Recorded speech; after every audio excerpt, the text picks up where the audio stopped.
महाकुंभ का महाअनुष्ठान और इस महाअनुष्ठान में ऐसी ऐसी तस्वीरें जो आपकी स्मरण शक्ति को न केवल एक ताकत देती हुई नजर आती हैं बल्कि आपको सनातन के प्रति और ज्यादा झुकाव के साथ और ज्यादा आपकी नींव को मजबूत करते हुए नजर आती हैं।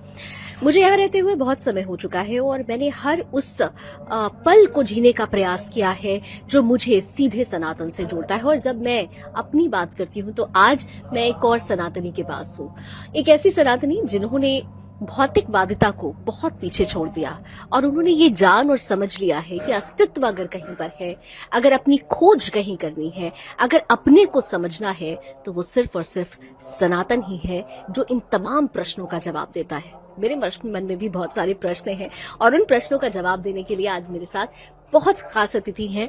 मैं स्वागत करती हूँ, हमारे साथ इशिका तनेजा जी हैं। अब मैं इशिका जी को पहले तो बहुत बहुत स्वागत है इशिका जी।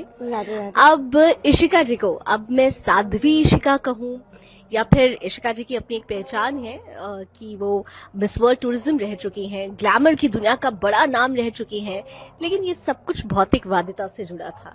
इसीलिए अब हम लोगों की इशिका जी हमारी श्री लक्ष्मी हो चुकी है। तो मैं आपको आज साध्वी श्री लक्ष्मी कहूँ या फिर सनातनी इशिका तनेजा? सबसे पहले राधे राधे। मैं सनातनी इशिका तनेजा हूँ, मैं साध्वी नहीं हूँ। ना मैं साध्वी हूँ, ना मैं महामंडलेश्वर हूँ, ना मैं श्री लक्ष्मी हूँ। देखिए, साध्वी जब आप बनते हैं तो एक बहुत लंबी जर्नी, बहुत सुंदर गहरी जर्नी होती है आपकी। आपका सर मुंडवाते हैं, आपका पिंडदान होता है, आपकी फैमिली का पिंडदान होता है, आप हर तरह के अटैचमेंट से दूर हो चुके होते हैं, आप एक संकल्प लेते हैं और तो इट्स अ वेरी ब्यूटीफुल, आप पूरा सर मुंडवाते हैं।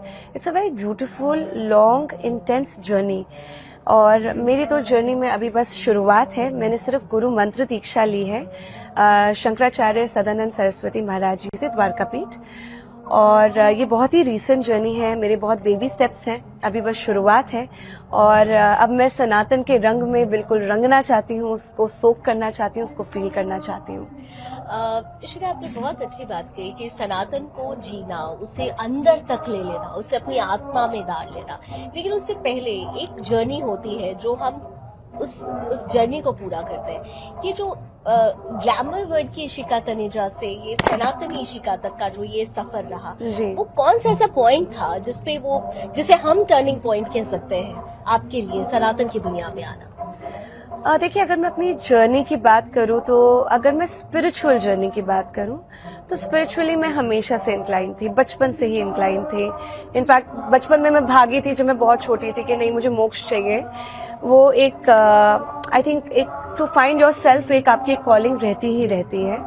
आप चाहे विपश्यना की बात करें, तभी मैंने बहुत सारी चीज़ों को एक्सप्लोर करा। विपश्यना करा, 11 दिन का मौन व्रत करा, तो उससे मेरे को बहुत बड़ा डिफरेंस अपने आप में नजर आया। फिर चाहे श्री श्री रविशंकर जी का आर्ट ऑफ लिविंग हो गया, लैंडमार्क फोरम हो गया, फिर इस्कॉन तक भटकते भटकते गई, वहाँ पे 6 साल में रही। और जब मैं बॉम्बे आई तो फिर मैंने 6 साल से मैं गणपति जी को बिठा रही हूँ, ये मेरा 7वां साल होगा। वो स्पिरिचुअल जर्नी थोड़ी रिलीजियस की तरफ जाती जा रही थी। मैं बहुत ज्यादा पूजा पाठ में घुस गई। मेरी पूरी फैमिली है, इनफैक्ट मेरी पूरा खानदान है, वो इतना ज्यादा रिलीजियस नहीं है। हम बहुत ज्यादा पूजा पाठ में नहीं विश्वास करते। इट्स नॉट कि विश्वास नहीं है, पर बहुत ज्यादा कस्टम्स में नहीं है।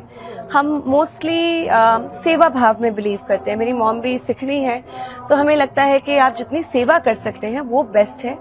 तभी जब मैंने Guinness book of world record भी बनाया था तो मेरी मदर ने सबसे पहले यही सवाल पूछा था, ये तो तुम अपने लिए बना रही हो। और क्योंकि मैं ब्यूटी से उस टाइम पे थी, मैं LA से सीख के आई थी एयर ब्रशिंग, और मेरा बिल्कुल ही एब्सोल्युटली डिफरेंट अपब्रिंगिंग रही थी। मैं लंदन स्कूल ऑफ इकोनॉमिक्स से पढ़ के आ चुकी थी, लंदन स्कूल ऑफ फैशन से पढ़ के आ चुकी थी। उस टाइम पे मैं सिनेमा स्कूल में लॉस एंजलिस में पढ़ के आई थी। तो उससे मैं जब वापस आई, मेरा बहुत मन था कि मैं अपना गिनीज बनाऊं तो मैं भारत में बनाऊं, कि मेरे नाम में जो लोकेशन डले वो भारत की डले, मतलब एक वो प्राइड थी।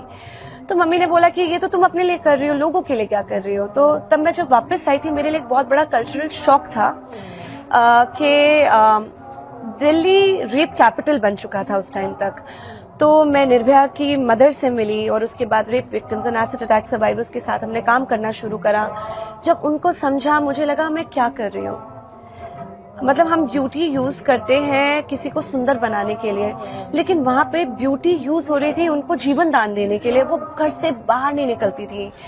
आप उनका पेन देखें, जो इतनी सुंदर सुंदर महिलाएं हैं, उनके ऊपर एसिड फेंक दिया है और वो केपेबल है, उनके अंदर कैपेसिटी है, टैलेंट है, पर वो बाहर नहीं निकल रही हैं। तो मुझे लगा उनके लिए कुछ करना चाहिए। तो उस हिसाब से फिर मैंने उनको अवार्ड डेडिकेट करा। हमने 24 रेप विक्टिम्स को रिहेबिलिटेट करा, उनको एम्पावर करा, उनके लिए सैलून क्रिएट करें। उसकी वजह से राष्ट्रपति जी का ऑनर भी मिला मुझे 100 वुमेन अचीवर्स का।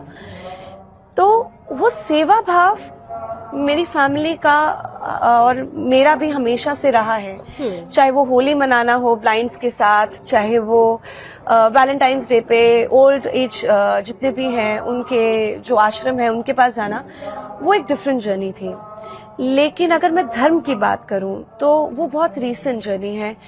जब आपको लगता है ना कि आप एक गोल अचीव कर रहे हैं, तो आपको लगता है मैंने ये भी अचीव कर लिया, ये भी अचीव कर लिया, पर आपको सेटिस्फैक्शन नहीं मिलती है, तो आप अपने आप को खोजने लगते हैं। और उस खोज के अंदर मेरा 1 साल से अभी यही चल रहा था। मैं जहां पे भी जाती थी, चाहे मैं महाकाल जाऊं, चाहे मैं काली माँ के मंदिर जाऊं अभी नवरात्रों में, तो मेरा सिर्फ एक ही रिक्वेस्ट रही थी, एक ही प्रेयर होती थी कि मुझे मेरे पर्पस से मिलवाइए, मुझे मेरे गुरु से मिलवाइए। और देखिए उनकी इतनी सुंदर महिमा है, उनकी ऐसी लीला है कि सीधा शंकराचार्य जी से मुझे गुरु मंत्र दीक्षा मिली, जो मैं शायद कभी लाइफ में इमेजिन भी नहीं कर सकती थी, मैनिफेस्ट भी नहीं कर सकती थी। साथ सिकड़ी ईशिका तनेजा जी है, और क्योंकि अब आप गुरुओं ने अपने सर तक इस धरती माँ पर और सनातन पर उन्होंने न्यौछावर कर दिया, अपने बच्चों को न्यौछावर कर दिया। ऐसे में एक सिकड़ी होने के नाते भी जो सुदर्शन के दर्शक है, और खासतौर से जो हमारे यूथ दर्शक हैं, उनके लिए एक लास्ट और सबसे जबरदस्त मैसेज आपकी तरफ से क्या है? देखिए मैं सिर्फ यही कहूंगी कि एक और बात भी मैं बोलना चाहूंगी कि जितने भी लोग सनातनी आगे आ रहे हैं ना, आप उनको बहुत ज्यादा जज कर रहे हैं। वो हमें जज ना करें। जैसे आपने पहले भी बोला था कि बॉलीवुड के बड़े सारे लोग या कोई और आती हैं, वो बात करती हैं, मुझे लगता है हम ना जज ना करें, उनको एक्सेप्ट करें, क्योंकि अभी ना सबके बहुत ही बेबी स्टेप्स हैं।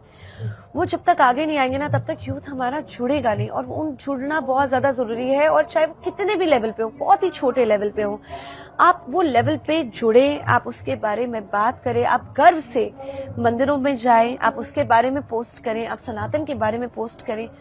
मैं कहूँगी आप में थोड़ी कम नॉलेज है, थोड़ी और गूगल कर लीजिए, पर आगे आइए, क्योंकि जब तक हम सारे साथ में एक प्राइड के साथ आगे नहीं आएंगे ना, तब तक एकजुटता दिखाई नहीं देगी, तब तक दूसरे वर्गों को ये नहीं दिखाई देगा कि हाँ ये एक है, हमें शांत रहने की आवश्यकता है। और किसी को जज ना करें और सबका वेलकम करें और साथ में जुड़ें। बिल्कुल साथ में जुड़े। और चलते चलते, क्योंकि आपने महत्वपूर्ण बात छेड़ दी है, तो मैं यहाँ पर इस सवाल का जवाब आपसे जरूर चाहूंगी कि यहाँ पर हमने देखा कि जो लोग सनातन से जुड़ रहे थे, लेकिन हमारे देश में कुछ ऐसी मीडिया है जो, जैसे मैंने आपको भी कहा कि आपको ज्यादातर लोग कह रहे हैं कि खूबसूरत साध्वी, जबकि सनातन की खूबसूरती बहुत ज्यादा अलग है। वो चाहे अभी आपने देखा होगा मोनालिसा की बात हो जाती है, हर्षा की बात हो जाती है, तो क्या आपको लगता है कि वो एक खास मीडिया वर्ग भी, मतलब they are also responsible for the same thing, लगता है आपको? देखिए मेरे को लगता है ऑनेस्टली मोनालिसा जो थी बहुत ही ज्यादा सुंदर है, और हम लोग कंपेयर करने लग जाते हैं कि सबसे सुंदर साध्वी कोई। मुझे देखिए सुंदरता जो है वो आपके कर्मों में है, और आप, हमारा सनातन इतना खूबसूरत है कि आप उसकी खूबसूरती एक्चुअली नागा साधुज में है, उसकी खूबसूरती हमारे शंकराचार्य जी के ज्ञान में है, हमारे जगत गुरु हैं यहाँ पे, हमारे महामंडलेश्वर हैं। वो खूबसूरती को ना देख के हम उस खूबसूरती को देख रहे हैं जो कुछ दिनों में ढल जाएगी। मैं जो मर्जी हूँ वो विषय ही नहीं है। हम लोगों के विकारों को ना देखें, विचारों को देखें, हम लोगों की खूबसूरती को ना देखें, उनके कर्मों को देखें। और खूबसूरती हमारे सनातन में इतनी गहराई के साथ है। अभी तो हमने उसकी डुबकी भी नहीं लगाई, अभी तो हम तट पे ही पहुंचे हैं। जब हम उसकी डुबकी लगाएंगे ना, तो हम इतना कुछ देखेंगे जो मैं भी देखना चाहती हूँ, और इसीलिए मैं महाकुंभ आई हूँ। तो वो देखना आवश्यक है। हम ये कंपैरिजन ना करें, ये बेहतर है। थैंक यू सो मच, बहुत Thank बहुत you, thank you धन्यवाद so much. इशिका, आप हमारे साथ जुड़ी और मैं यही कहूंगी कि आज सनातनी इशिका तनेजा से बात करने के बाद ये भी समझ में आने लगा है कि जो हमारा यूथ है, जिसे हम बार बार कह रहे हैं यूथ बदलेगा तो देश बदलेगा, और वो यूथ बदल रहा है। अब यूथ अपने आइकन को ढूंढने के लिए सनातनियों के पास आ रहा है, और यही एक बड़ा बदलाव है। आज जो बातें हुई हैं, मुझे लगता है कि हमारे वो दर्शक जो युवा हैं वो इन बातों को बहुत अंदर से समझेंगे, क्योंकि इशिका तनेजा सनातन को अंदर से जी रही हैं, अंदर से आत्मसात कर रही हैं, तो युवा भी उनकी बातों को समझेगा, जानेगा।